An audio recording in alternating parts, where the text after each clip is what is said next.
오늘 그 본문을 사도행전 4장 앞부분을 이제 읽었는데, 이 말씀은 3장 그 베드로와 사도 요한이 성전에 기도하러 가다가 거기 미문에 앉아있던 안진뱅이를, 평생을 앉아있던 그 안진뱅이를 나사렛 예수 그리스도의 이름으로 고친 사건, 그 역사의 연장선상에서 오늘 4장에 이 일이 일어나고 있습니다. 그래서 1절부터 22절까지 말씀을 가지고 이렇게 몇 단락으로 나누어서 여러분에게 말씀을 드리려고 하는데, 먼저 맨 앞에 1절부터 4절의 말씀입니다.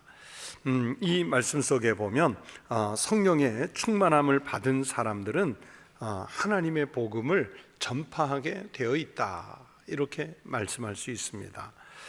하나님께서 충만하게 채우신 그 성령의 은혜와 감동 때문에 그 성령의 충만함이 갖는 역동성이 있거든요. 그 운동성이 있단 말입니다. 그것을 막을 수가 없습니다. 왜냐하면 내가 일하는 것이 아니라 내 안에 충만하게 임재하신 누가 일하시는 거예요? 성령님께서 일하시고 하나님께서 일하시기 때문에 내가 막을 수 있는 일이 아니에요. 만약에 내가 예수 그리스도를 믿는 그리스도인 신앙인으로서 복음 전파를 하지 않는다, 그러면 내 안에 아직 충만한 역동성이 일어나고 있지 않는 것의 반증입니다. 그럼에도 불구하고 이제 그 충만한 역동성, 운동성을 가지고 복음을 전하는 분들이 있는데, 그 하나님께서 하시는 일을 막아서는, 복음 전도를 막아서는 사람들이 있어요. 그것은 어떤 특정한 전도자가 일을 못하게 막는 것이 아니라 누구를 막는 것이냐? 하나님의 일을 막는 결과를 가져옵니다.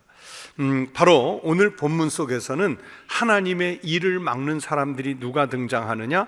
본문 1절에 보면 제사장, 성전 맡은 자, 사두개인들, 이런 사람들이 등장을 하는데, 사실은 이 사람들은요, 어떤 사람들입니까? 공통점이 있잖아요. 종교적 기득권층입니다. 그 이미 제도화된 유대교라고 하는 그 종교사회, 종교국가의 시스템 안에서 그 종교인으로서 누릴 수 있는 모든 특권, 혜택들을 다 누리면서 또 권력의 지위를 가지고 또 자신들이 발휘할 수 있는 영향력을 크게 끼칠 수 있는 그들이었는데, 이 사람들이 하나님의 일을 막는 거예요. 가장 가까이에서 하나님의 일을 한다고 한 사람들이 하나님의 일을 막는 거예요. 그러니까 이 사람들은 절박한 소망이 없죠. 교회 일에 매우 열심인 목사님, 장로님, 아니면 권사님, 아니면 노회장님, 총회장님, 이런 그 권세를 가진 분들이 막는 거예요. 하나님 일 하지 말라고, 전도하지 말라고, 쓸데없는 말 하고 다니지 말라고, 그러면서 막는 거예요. 그런데 오늘 1절부터 4절에 여기에 상황을 보면 이 제사장이나 성전 맡은 자, 사두개인들, 이 사람들이요, 아무리 막고 억눌러도요, 결국은 하나님의 말씀의 능력은 나타나게 돼 있어요. 왜? 하나님이 하시는 일이기 때문입니다. 히브리서 4장 12절에 성경이 이렇게 말씀하죠. 하나님의 말씀은 살아있고 활력이 있어 좌우에 날선 어떤 검보다도 예리하여 혼과 영과 및 관절과 골수를 찔러 쪼개기까지 하며 또 마음의 생각과 뜻을 판단하나니.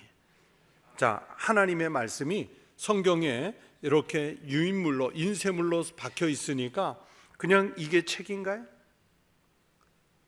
여러분, 여기에 써 있는 이 책의 글씨는 살아 움직이는 거예요.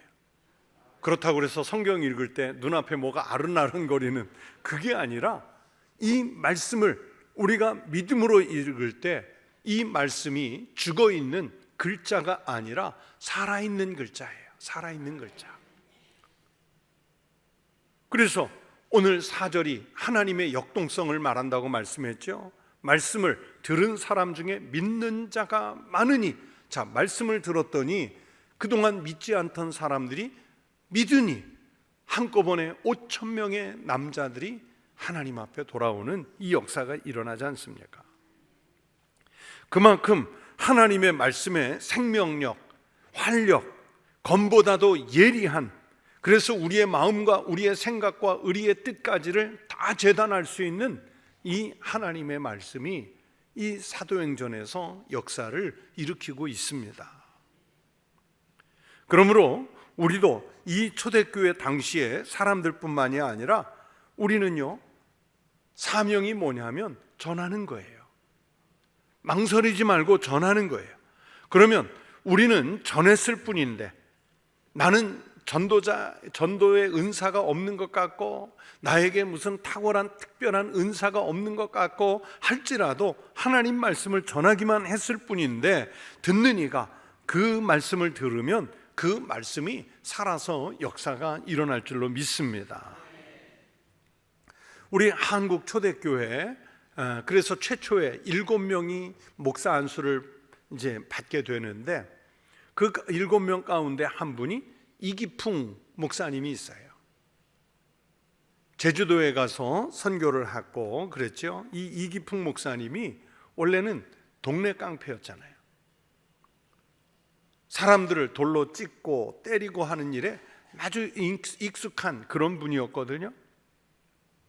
그런데 이 깡패조차도요, 사무엘 마페 선교사님, 평양신학교를 만드신 그 사무엘 마페 선교사님에게 이 동네 깡패가 복음을 들었단 말이에요. 저는 그래서 가끔 생각이, 사무엘 이 마페 선교사님은 이 사람이 동네 깡패인 걸 다 알고 전했는데, 그런데 과연 회심할 것이라고 하는 믿음을 갖고 전했을까, 그런 생각이 들 때가 종종 있어요. 그런데 아무튼 전했어요. 사무엘 목사님이 어떤 마음으로 전했는지는 모르지만 전했어요. 그랬더니 이 이기풍 목사님이 복음을 듣고 내면에 갈등이 일어나죠. 도대체 이 말씀은 뭔가? 이 말씀은 나와 무슨 상관이 있는가? 그러면서 결국은 예수를 영접하고 평양신학교에 가서 공부해서 우리 한국의 최초의 7명의 목사 가운데 한 분이 돼요. 이 선교사님들, 언더우드 선교사님이나 아펜젤러 선교사가 들어오기 전에 우리나라에 가장 먼저 들어온 선교사로 알려진 토마스 선교사님이 있어요. 이 토마스 선교사가 어떤 역사적 사건을 일으켰냐면, 우리가 학교 다닐 때 국사 시간에 배운 사건 중에 제너럴 셔머노라는 사건 아세요? 네, 제너럴 셔머노 사건이 있잖아요. 대원군 시대 때 이 제너럴 셔머노가 평양 대동강 쪽으로 들어왔다가 조선군에 의해서 다 불태워지고 그 배에 있던 사람들이 참수를 당합니다. 그런데 그 제너럴 셔머노를 타고 온 사람 중에 이 토마스 선교사가 있었는데, 마찬가지로 이 토마스 선교사님도 그 선교사로 들어오려고 했는데 결국은 붙잡혀서 참수당해서 대동강변에서 죽지요.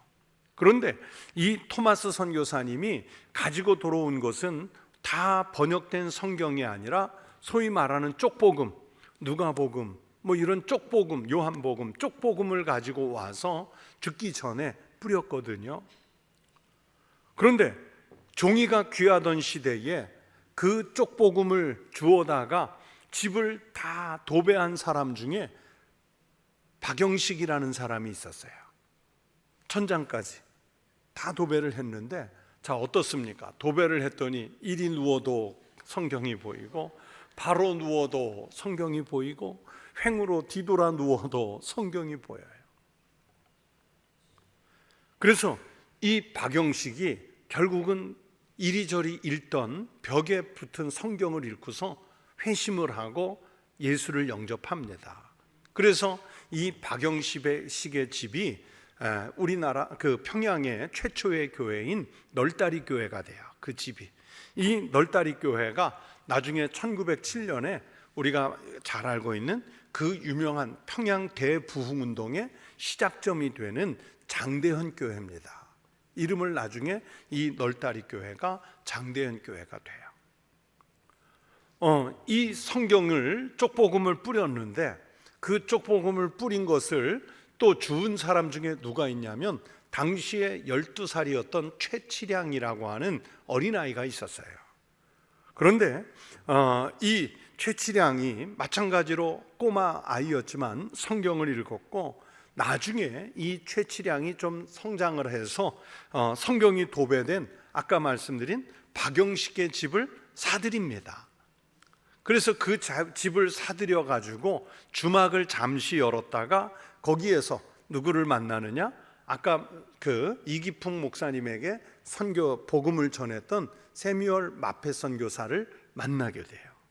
그리고 그래서 정식으로 예수를 영접하고 이 12살에 성경을 주었던 이 꼬마 최치량이 결국 장대현 교회의 장로가 됩니다. 이런 역사가 일어나는 거예요. 그리고 이 토마스 선교사님을 대동강변에서 실제로 칼을 빼서 찌른 사람이 박춘권이에요. 이 박춘권이 그 당시에 성경을 가지고 집으로 들어갔어요. 그런데 몰래 성경을 읽고 회개해서 예수를 영접을 했고 결국은 훗날 평안남도 안주교회의 장로가 됩니다. 선교사를 죽인 사람이 예수를 믿고 장로가 된 거예요.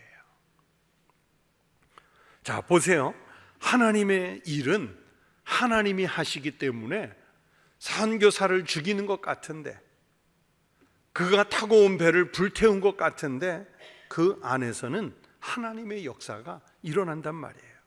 그렇게 성경이 읽혀지면 성경은 역사를 일으킵니다. 왜 그렇습니까? 살아있는 하나님의 말씀, 복음이기 때문에 그래요. 그래서 기도원 협회가 그 호텔에 성경을 비치해 놓죠. 또는 교도소에 성경을 반입시키죠. 학교의 학생들에게 성경을 나누어 주죠. 여러분, 그 성경이 버려지는 것 같으나 아니에요. 어느 누군가가 한 줄의 성경을 읽고 감화와 감동과 감격을 얻어서 그 변하는 역사가 일어나는 거예요. 이게 바로 성령의 역사입니다. 그러면 우리는 무엇을 전할까? 바로 이 복음을 전하는 거죠. 성경 속에 등장하는 이 복음을 전해요. 2절에 보면 복음을 이 베드로 사도와 요한 사도가 전하는데 그 복음을 전하는 핵심 뭐냐? 부활입니다. 부활. 그래서 부활은 생명을 상징하며 복음을 통한 소망이지요. 그러므로 여러분이 가서 전하면 여러분, 우리는 결과까지 우리가 책임지는 게 아니에요. 누가 일하십니까? 하나님께서 일하세요. 성령님께서 일하시는 줄로 믿습니다. 그래서 생명을 구원하는 이 역사는 바로 먼저 믿은 사람들이 복음을 전하는 데서 시작되는 일입니다. 이게 이제 4절까지의 내용이에요. 그래서 5절부터 12절에 보면 이제 어떤 사건으로 접어들었느냐? 먼저 3절을 보면 사도들이 체포가 됐잖아요. 복음을 전하는 것 때문에 체포가 됐습니다. 그래서 3절이 이렇게 말씀해요. 그들을 잡음에 날이 이미 저물었으므로 이튿날까지 가두었으나 그랬어요. 그렇게 붙잡아둔 사도들을 재판하기 위해서 당시에 다양한 지도자들이 모여들지요. 5절에 보면 관리들과 장로들, 서기관들이 왔고요. 6절에 보면 대제사장 안나스와 가야바가 왔고요. 또 요한, 알렉산더, 그리고 대제사장의 문중들이 참여를 했다고 이 5절, 6절이 기록을 하고 있습니다.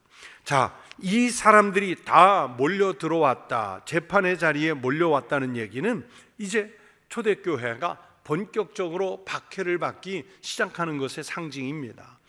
신문하는 내용의 핵심은 7절입니다. 사도들을 가운데 세우고 묻되 너희가 무슨 권세와 누구의 이름으로 이 일을 행하였느냐 이렇게 묻지요. 이 질문에 대해서 베드로가 성령이 충만해서 대답했다고 8절이 말씀합니다. 그리고 그 성령이 충만해서 대답하는 말의 핵심이 뭡니까? 10절이에요. 10절. 너희와 모든 이스라엘 백성들은 알라, 너희가 십자가에 못 박고 하나님이 죽은 자 가운데서 살리신 나사렛 예수 그리스도의 이름으로 이 사람이, 여기서 이 사람은 누구예요? 안진뱅이. 이 사람이 건강하게 되어 너희 앞에 섰느니라. 자, 성전 미문에 앉아 있다가 고침을 받은 이 사람을 고친 것은 자기들이 아니라 예수 그리스도라는 이름이라고 지금 사도들이요 당당하게 대답을 하고 있습니다. 그러면서 핵심적인 말을 하죠. 12절 말씀이 이 전하는 내용의 핵심인데, 자, 12절 말씀 함께 읽겠습니다. 다른 이로서는 구원을 받을 수 없나니 천하 사람 중에 구원을 받을 만한 다른 이름을 우리에게 주신 일이 없음이라 하였더라. 자, 무슨 이름일까요? 천하 모든 사람을 구원하는 이 이름이 무슨 이름일까요? 그렇죠, 예수의 이름. 이 초대교회 사도들과 성도들은요, 오늘날 우리 목회자들이 자랑하는 이점들이 거의 없었어요. 지금 사두개인들, 서기관들, 바리새인들, 대제사장의 문중들, 이 사람 앞에 서 있는 이 사도들, 그리고 사도들을 따르는 초대교회 성도들은요, 오늘날 교인들이나 목회자들이 갖고 자랑하는 그 이점이 없었단 말이에요. 무슨 얘기냐면, 이 사도들이 뭐 저희처럼 신학교육을 받았나요? 저희처럼 무슨 학사학위 혹은 석사학위, 박사학위 같은 게 있었나요? 이분들이? 요즘에 교회 많은 자랑거리가 우리 교회에 아무개 국회의원이 나와, 아무개 장관이 나와, 아무개 기업의 그 이끄는 회장님, 사장님이 나와, 이런 자기 교회에 출석하는 영향력 있는 정계나 재계, 관리들, 이런 사람들이 출석하는 게 교회 자랑처럼 말하는 분들이 있는데, 그런데 이 초대교회 사도들은요, 정계나 관리들, 이런 영향력 있는 사람들과 교류가 없었어요. 그렇다고 해서 오늘 본문에 등장하는 이 초대교회가 재정적으로 넉넉했을까요? 넉넉하지도 않았어요. 그런데도 교회가 부흥하고 사도들과 초대교회 성도들이 사역에 성공할 수 있었던 비결은 무엇일까요? 이 사도들과 성도들은 하나님의 손이 능력을 발휘하도록 기도를 했을 뿐이고요, 그러면서 자신들의 힘이나 권능으로 한 것이 아니라 성령께서 역사하셔서 일하시도록 하나님께 자기들의 사역을 맡겼습니다. 맡겼어요. 영국의 유명한 설교자이셨던 찰스 스펄전 목사님에게 어떤 사람이 물었어요. 목사님은 어떻게 그렇게 놀랍게 사역을 하실 수 있습니까? 하고 물었더니 그 찰스 스펄전 목사님이 이렇게 대답을 합니다. 나의 형제들이 나를 위해 기도합니다. 기도의 힘을 믿었다는 얘기지요. 기도의 힘을 믿었다는 얘기예요. 그러므로 여러분이 어떤 직분을 가졌든지 그 직분을 잘 감당하려면 기도해서 하나님께서 일하시도록 그 사역을 성령께 맡기시기를 바랍니다.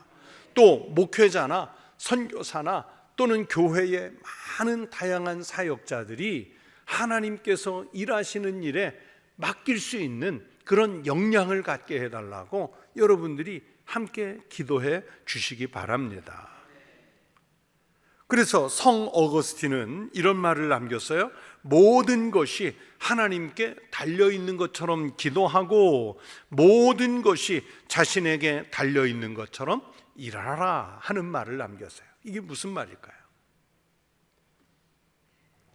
모든 역사는 하나님께 달려있기 때문에 하나님의 일을 하는 사람들은 하나님께 힘써 기도해야 돼요.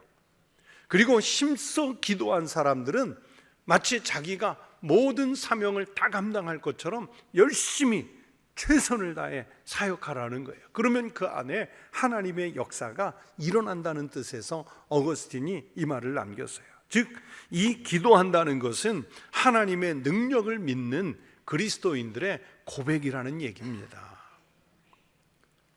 자, 그래서 이 성경 속의 사도들은 예수의 이름을 믿는 그 믿음으로 선포를 했고, 그러면서 안진뱅이는 일어났습니다. 그리고 그 일 때문에, 그 사람의 병을 고쳐준 일 때문에 지금 붙잡혀서 취조를 당하고 있고요. 취조를 당하면서도 아마 예전 같으면 숨고 도망가고 그래서 주눅이 들었을 텐데, 오늘 성경 속에 베드로나 요한이 주눅 든 모습이 보이나요? 아니잖아요. 아주 당당하게 자기의 그 주장을 펼치고 있습니다. 오늘 지금 이 본문 속에 사도들을 취조하는 이 현장은요, 공식적으로 법정입니다. 법정이에요. 관리들, 장로들, 서기관들, 특히 제사장의 문중이 모였다는 것이 법정이라는 것을 의미해요. 그래서 15절에 보면 뭐라고 얘기하냐면 공회에서 나가라 하는 그 언급이 있죠. 그런 장면이 있지 않습니까? 여러분, 예수님을 재판하던 산헤드린 공의회가 바로 이 법정이에요. 관리들, 장로들, 서기관들, 대제사장의 문중이 모인 이 산헤드린 공의회에서 예수님이 재판을 받았고 예수님이 십자가에서 죽으셨습니다. 오늘 본문 속에 등장하는 대제사장 안나스 이름이 나오는데, 사실은 안나스는 복음서에 의하면 물러난 상태예요. 예수님 재판할 때도 보면 안나스는 물러난 상태이고, 누가 대제사장의 지위를 이어받았냐면 그의 사위 가야바가 이어받았습니다. 그러니까 안나스와 그 집안이 제사장직 자리와 관직을 이 집안이 나누어 먹고 있는 거예요. 그러니 부패한 집안이 됐어요. 그러나 아무튼 오늘 이 재판하려고 모여있는 이 사람들, 산헤드린 공의회가 하는 아주 중요한 일은 뭐냐? 자기네들이 믿고 지키는 유대교 신앙이 있지 않습니까? 그 유대교 신앙을 교리적으로, 체제적으로 방어하는 일을 바로 이 산헤드린 공의회가 하는 거예요.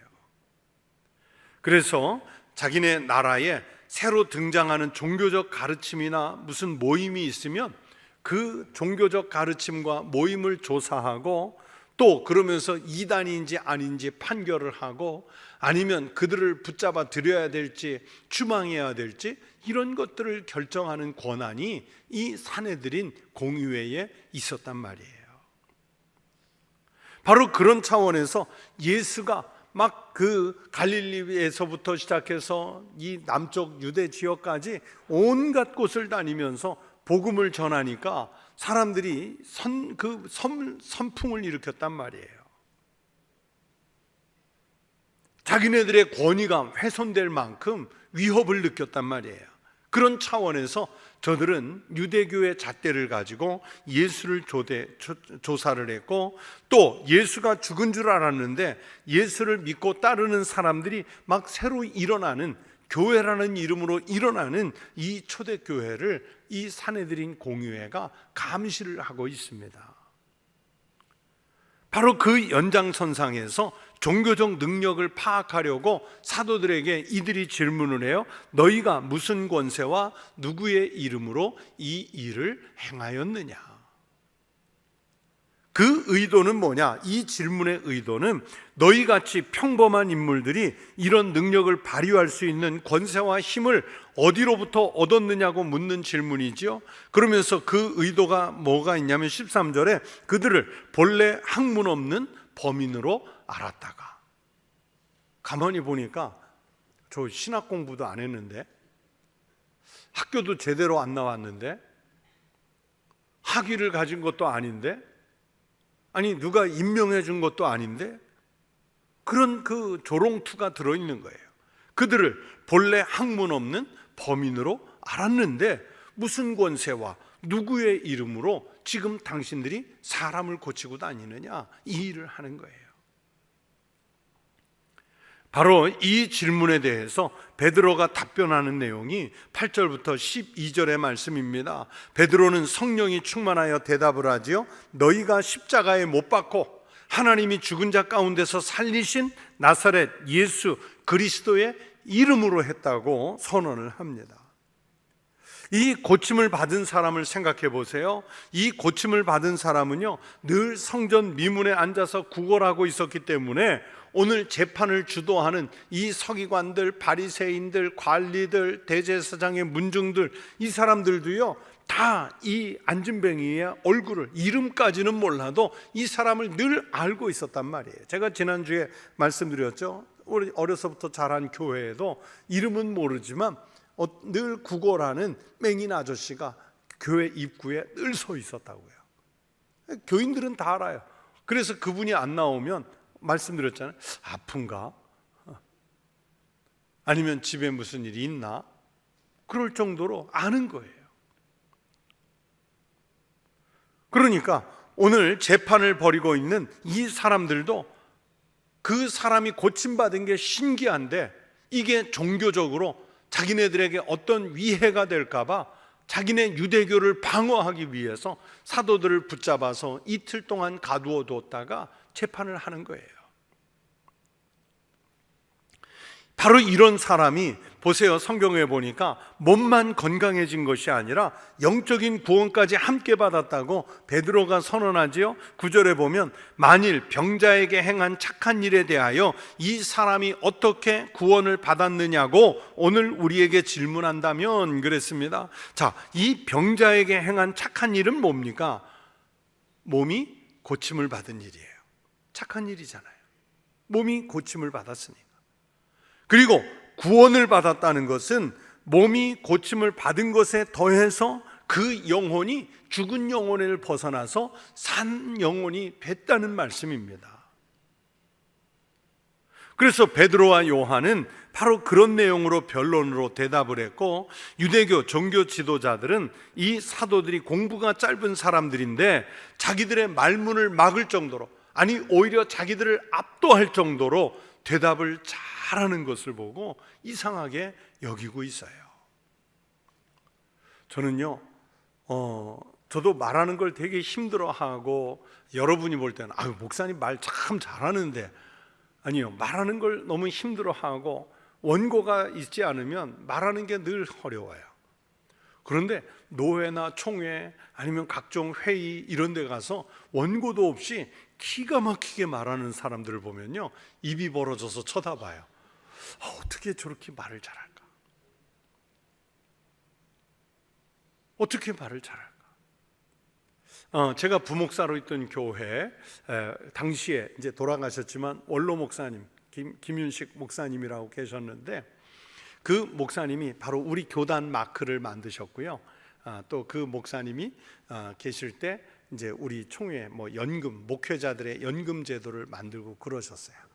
아주 유명하신 목사님인데 주변에서 뭐라고 하냐면, 총회 열다가 벌 받을 사람을 누군가가 벌 받아야 된다고 공격하는데 김윤식 목사가 나서서 설득을 하면 벌 받을 사람이 상 받을 사람으로 바뀐대요. 말씀을 얼마나 잘하는지. 근데 제가 봐도 잘하세요. 그런데 지금 이 사두개인들, 바리새인들, 이 사람들이 볼 때는 이거 한 줌거리도 안 되는 그런 평범한, 아니 평범하지도 못한 천박한 사람들일 줄 알았는데, 지금 그 사람들 앞에서 자기네들의 말문이 막히고 자기네들의 이론이 압도를 당하고 위기를 맞은 거예요. 그렇기 때문에 사도들을 비난할 말이 하나도 없어요. 그리고 병 나은 사람이 바로 지금 옆에 있기 때문에 아무 말로도 비난하지를 못해요. 14절에 보세요. 또 병 나은 사람이 그들과 함께 서 있는 것을 보고 비난할 말이 없는지라. 자, 할 말이 없기 때문에 15절에서 뭐라 그래요? 공회에서 나가라. 정중하게 했을까요? 나가버려! 꼴도 보기 싫어! 그랬겠지요. 그래서 이 병자가 고침을 받은 것을 16절에 자기네들도 인정할 수밖에 없다고 말하잖아요. 우리도 부인할 수 없는지라. 우리도 부인할 수 없는지라. 그러니까 자기들이 조치할 수 있는 길은 뭐냐? 더 이상 소문내지 말고 더 이상 예수 이름으로 말하지 말라고 협박하는 것밖에는 할 게 없었어요. 사실이니까. 일어난 일이니까 막을 수가 없어요.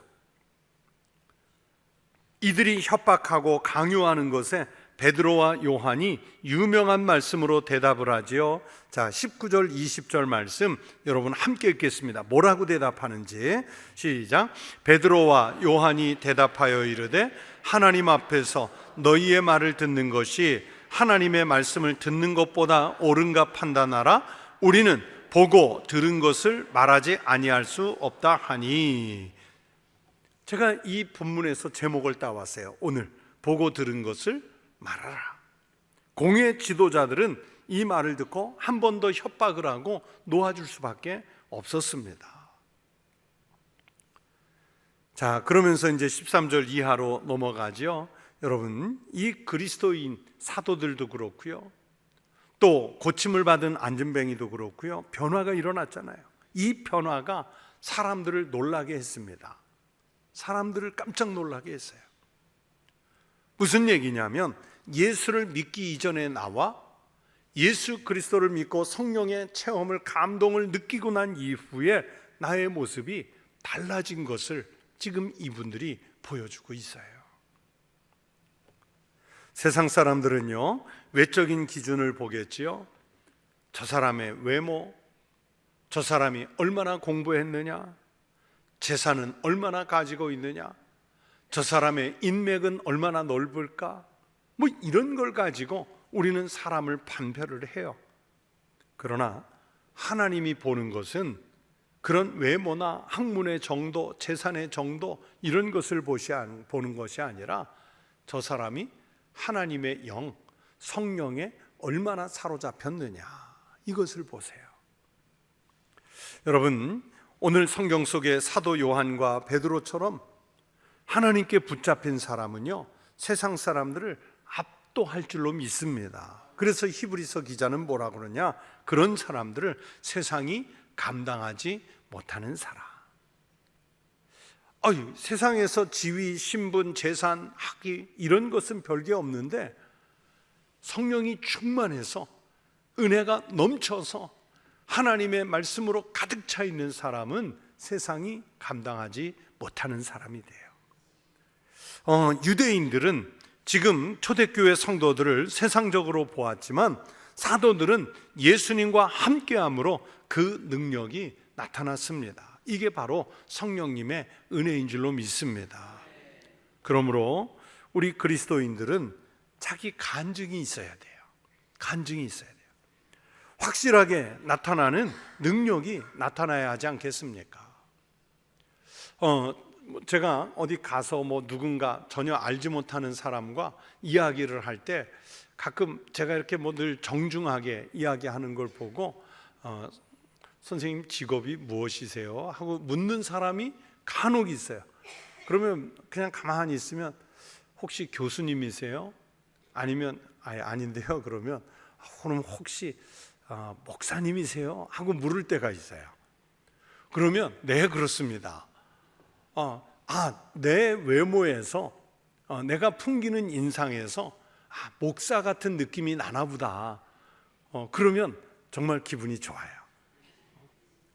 내가 굳이 말하지 않아도 나를 누군가가 목사로 봐주었다는 것, 난 모르는 사람이 목사로 봐줄 정도로 내가 험악하게지는 않았구나 이런 생각이 들 때가 있어요.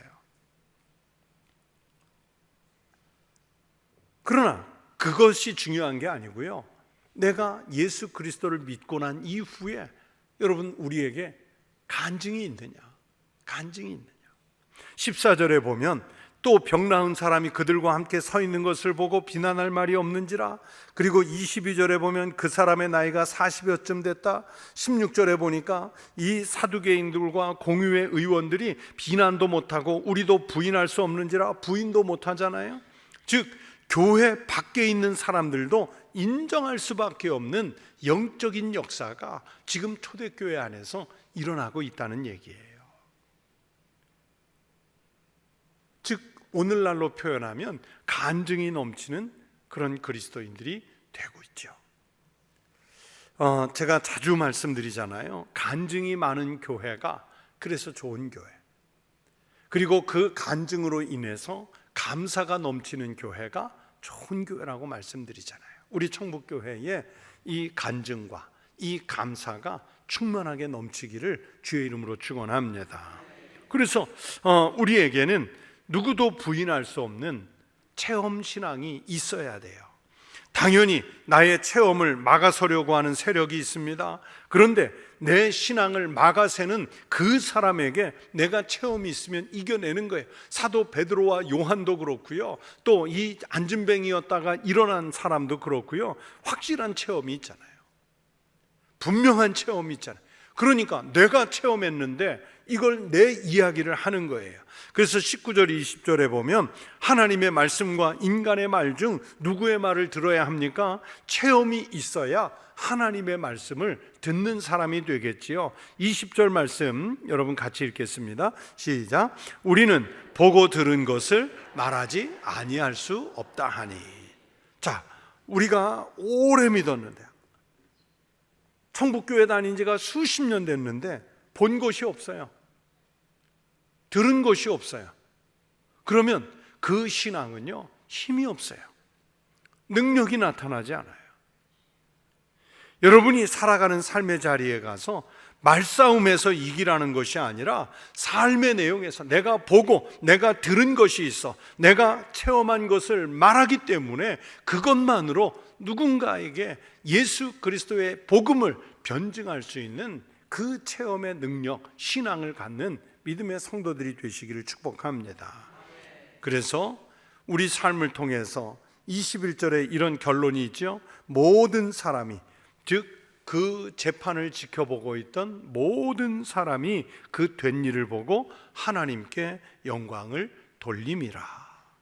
여러분, 내가 보고 내가 들은 것을 담대하게 말함으로 인해서 내 삶을 통해 하나님께서 영광을 받으시는 삶을 살아가는 믿음의 성도들이 되시길 축원합니다.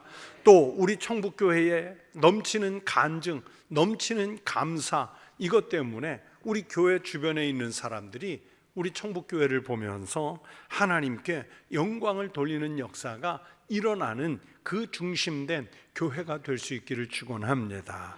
온전히 내 삶이 하나님께 영광, 이 땅에서는 복음 전파자의 삶을 신실하게 살아가시기를 다시 한번 주의 이름으로 축원합니다. 기도하겠습니다.